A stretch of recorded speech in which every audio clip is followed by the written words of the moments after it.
नमस्कार मंडळी, श्री स्वामी समर्थ. आजच्या व्हिडिओमध्ये 15 जानेवारीला किंक्रातीला काहीच केले नाही तरी चालेल, पण या 2 चुका टाळा. घरात आनंद व भरभराट होईल. 14 जानेवारीला मकर संक्रांतीचा सण साजरा करणार आहोत. तसेच 13 जानेवारीला आपण भोगी हा सण साजरा करणार आहोत. 15 जानेवारीला म्हणजेच किंक्रातीला धार्मिक मान्यतेनुसार काय करावे आणि काय टाळावे यासाठी हा संपूर्ण व्हिडिओ पहा.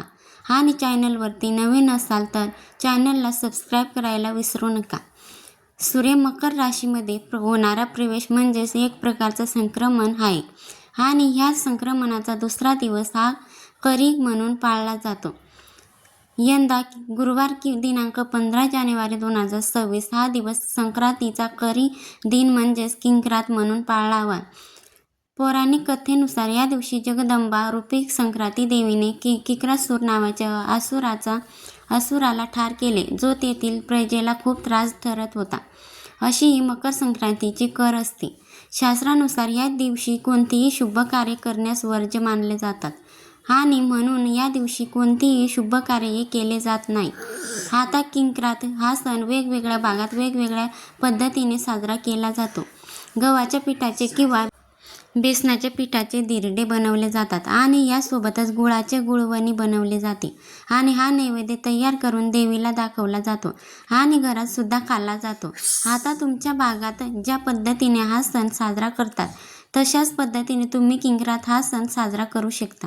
हा दिवस खरं तर अशुभ मानला जातो. जर या दिवशी तुमच्याकडून नकळत ही कामे केली गेली किंवा ह्या चुका तुमच्याकडून झाल्या तर वर्षभर संकट, कटकटी, अडचणी तुमच्या मागे लागतील आणि त्यामुळेच किंक्रातीला एक काम नक्की करावे. जर तुम्ही किंक्रातीला हे काम केले तर पूर्ण वर्षभर सुखात जाईल आणि तुमच्या सर्व इच्छा मनोकामना या पूर्ण होतील. तर ती अशी कोणती कामे आहेत? तर महिलांनी किंक्रातीच्या दिवशी हे करू नयेत आणि कोणती ते एक काम आहे ते आवर्जून या दिवशी करावे याबद्दलची देखील आपण ह्या व्हिडिओमध्ये माहिती पाहणार आहोत. आपण जे कार्य करतो तेच आपल्यासोबत येत असतं आणि या दिवशी आपण ज्या वाईट गोष्टी केल्या तर त्या वाईट गोष्टींना वर्षभर आपल्याला सामोरे जावं लागतं. नंबर 1. पहिलं कार्य आहे की महिलांनी संक्रांतीच्या दिवशी घातलेल्या ज्या बांगड्या आहेत त्या बांगड्या फोडू नये किंवा फुटणार नाही याची देखील काळजी घ्यावी. काढायचे असतील तर ते अलगद काढावे. लाखेचा चुडा आजच्या दिवशी काढू नका. चुकून उडला किंवा फुटला तर काही हरकत नाही, कारण तो जास्त वेळ टिकत नाही. तसेच सडा मारण्यासाठी महिलांनी या दिवशी शेणाला हात लावू नये. शेण काढू ही नाही असं देखील म्हटलं जातं. नंबर 2. महिलांनी किंक्रातीला चुकून सुद्धा केस धुवू नये. संक्रांतीची कुंकू केसात आहे आणि म्हणून महिला केस धुवत असतात, पण हा एक दिवस ते कुंकू केसात तसेच ठेवायचं असतं. केस किंक्रातीनंतर खरी दिन झाल्यावर ती म्हणजे दुसऱ्या दिवशी तुम्ही धुवू शकता. नंबर 3. त्याचबरोबर मकर संक्रांतीला 5 वर्षाच्या आतील मुलांचे बोरनान केलं जातं. ते रथसप्तमीपर्यंत केलं जातं आणि जर तुम्हाला शक्य नसेल तर तुम्ही किंक्रातीला ते बोरनान करण्याचा प्रयत्न करा. ज्या लहान मुलांचं बोरहाण हे किंक्रातीला केलं जातं त्या मुलांनी किरकिर निघून जाते, म्हणून रथसप्तमीपर्यंत करण्यापेक्षा तुम्हाला जर शक्य असेल तर तुम्ही किंक्रातीला मुलांचं बोरहाण करण्याचा प्रयत्न करावा. त्यामुळे मुलांची किरकिर, चिडचिड निघून जाते. नंबर 4. त्यासोबतच मुलं सतत आजारी पडत असतील, त्या मुलांना सतत नजरदोष लागत असेल तर या अडचणीसुद्धा दूर होतात. म्हणून या दिवशी मुलांसाठी काही उपायसुद्धा केले जातात. त्यामध्ये बोरनान हा एक आहे, तर ते किंक्रातीलाच करावं असं म्हटलं जातं. आणि जरी तुम्हाला किंक्रातीला बोरहाण रथसप्तमीपर्यंत कधीही करू शकता, परंतु किंक्रातीला करणं अतिशय लाभदायक मानलं जातं, म्हणून आवर्जून तुम्ही किंक्रातीला करण्याचा प्रयत्न करावा. नंबर 5. किंक्रातीला घरामध्ये चुकूनही वादविवाद, कलश, भांडण करू नये. घर म्हटले की छोटे मोठ्या गोष्टी या घरामध्ये घडतात आणि छोटे मोठे वाद होतात, परंतु किंक्रातीच्या दिवशी चुकूनही छोटे मोठे वाद घालू नका. त्याचबरोबर शेजारी किंवा इतर कोणाचे वेडेवाकडे बोलू नका आणि वादविवाद निर्माण करू नका. चुकूनही जर आपण वादविवाद केले तर त्यांचे अनेक वाईट परिणाम जे आहे तर ते आपल्याला भोगावे लागत असतात। आणि म्हणूनच तुम्ही घरातील थोर मोठे व्यक्तीकडूनच ही ऐकलं असेल की आज कर आहे आणि कराची किरकिर तुम्ही घरामध्ये करू नका, नाहीतर वर्षभर घरामध्ये किरकिर होईल। तरी ही सर्वात महत्त्वाची गोष्ट तुम्ही लक्षात ठेवायची आहे। नंबर 6, किंक्रातीचा एक दिवस सोडून तुम्ही वाण आणि दान देऊ शकता, मात्र त्यानंतर रथ सप्तमीपर्यंत तुम्ही हळदी कुंकू देखील करू शकता, परंतु किंक्रातीला मात्र दान देखील करू नये। तसेच किंक्रातीला कोणतेही शुभ कार्यही केले जात नाही। आता शुभ कार्य म्हणजे काय तर बघा, किंक्रातीला हळदी कुंकू करू नये। किंक्राती झाल्यानंतर हळदी कुंकू करावी, म्हणजेच किंक्रातीला हळदी कुंकू करू नये। त्याचबरोबर गृहप्रवेश असेल, कलशपूजन असेल किंवा एखादं घर खरेदी करणे असेल, यासारख्या शुभ कोणत्याही गोष्टी असतील तर त्या या किंक्रातीच्या दिवशी म्हणजेच खरीच्या दिवशी अजिबात करू नये। नंबर 7, किंक्रातीला कोणाच्याही घरचा अन्न ग्रहण करू नये, त्याला परअन्न असं म्हटलं जातं। मांसाहार देखील या दिवशी आवर्जून टाळावे, तिळगुळ वाटू नये, तसेच केस नखे कापणे, सूर्योदयानंतर केस विसरणे टाळावे। या दिवशी शेणात हातही घालू नये। घरामध्ये शांतता आणि संयम ठेवावा, नाहीतर वर्षभर कटकटी होतात आणि त्यामुळे हा दिवस तुम्हाला अतिशय चांगल्या पद्धतीने घालवायचा आहे। आपल्या तोंडावर संयम ठेवायचा आहे। नंबर 8, किंक्रातीला तिच्या दिवशी लांबचा प्रवास अजिबात करू नये। आपल्याला एखाद्या व्यवसायाची सुरुवात करायची असेल तर ती सुद्धा करता येणार नाही। जागेची भूमिपूजन, एखाद्या गोष्टीचे उद्घाटन असेल म्हणजे दुकानाची व्यवसायाची सुरुवात करणे, तरी या दिवशी आवर्जून टाळावे, म्हणजे आपल्याला सत्यनारायण या दिवशी सुद्धा करता येणार नाही।